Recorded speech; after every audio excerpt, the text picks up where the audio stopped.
নতুন আরও একটা রেসিপিতে সবাইকে আমন্ত্রণ জানাচ্ছি। আজকে আমি চিকেনের ভিন্ন স্বাদের রেসিপি শেয়ার করব।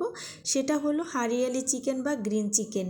এই রেসিপিটা বানাতে যেমন সহজ, খেতে কিন্তু অনেক মজা। চলুন তাহলে দেরি না করে ঝটপট তৈরি করে ফেলি আজকের এই মজার রেসিপিটা। এখানে আমি 800 গ্রাম মুরগির মাংস নিয়েছি। মাংসটা খুব ভালো করে ধুয়ে পানি ঝরিয়ে নিয়েছি। এবারে এর মধ্যে হাফ চা চামচ লবণ, হাফ চা চামচ হলুদের গুঁড়া আর 1 চা চামচ লেবুর রস দিয়ে দিচ্ছি। সব কিছু একসাথে দিয়ে মাংসটাকে খুব ভালো করে একটু হাত দিয়ে মিশিয়ে নিচ্ছি। এবারে ভালো করে মিশানো হয়ে গেলে মাংসটাকে আমি আধা ঘন্টার জন্য রেস্টে রেখে দিব।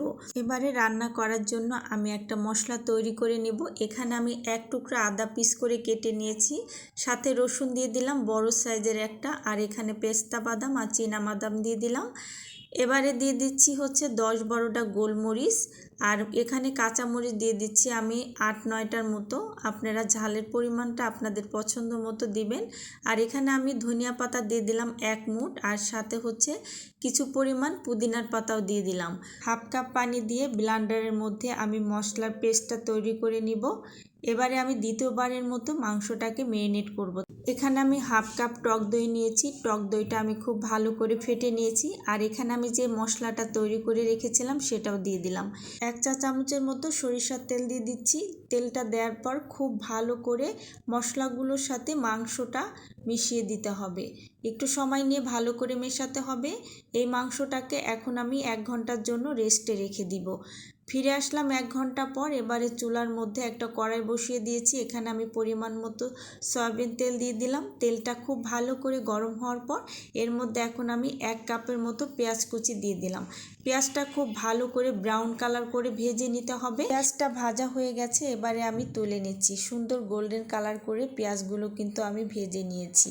পেঁয়াজ ভাজা হয়ে গেলে পেঁয়াজের যে অবশিষ্ট তেল আছে তার মধ্যে আমি আবারও একটু তেল দিয়ে দিলাম। তেলটা গরম হওয়ার পর ম্যারিনেট করা মাংসটা দিয়ে দিচ্ছি।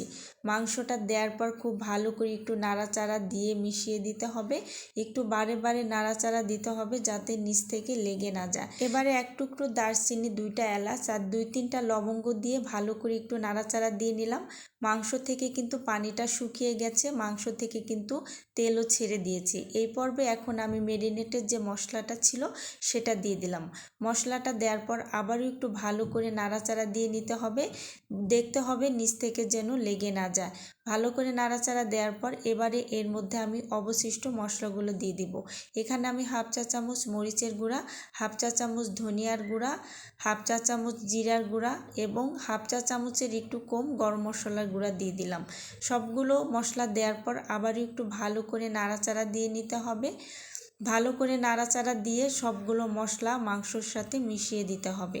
এবারে সামান্য একটু লবণও দিয়ে দিচ্ছি, কারণ প্রথমে ম্যারিনেটের সময় যে লবণটা দিয়েছিলাম এই কারণে এখন আমি লবণের পরিমাণটা একটু কম করে দিয়ে দিলাম। সবগুলো উপকরণ দেওয়ার পর খুব ভালো করে নাড়াচাড়া দিয়ে মিশিয়ে দিতে হবে। দেখতেই পাচ্ছেন মাংসটা কিন্তু খুব ভালো করে কষানো হয়ে গেছে। এবারে যে পেঁয়াজগুলো আমি ভেজে রেখেছিলাম তার থেকে অর্ধেকটা পেঁয়াজ আমি পেস্ট বানিয়ে দিলাম, আর বাকি পেঁয়াজটা আমি রান্নার শেষে দিয়ে দিব।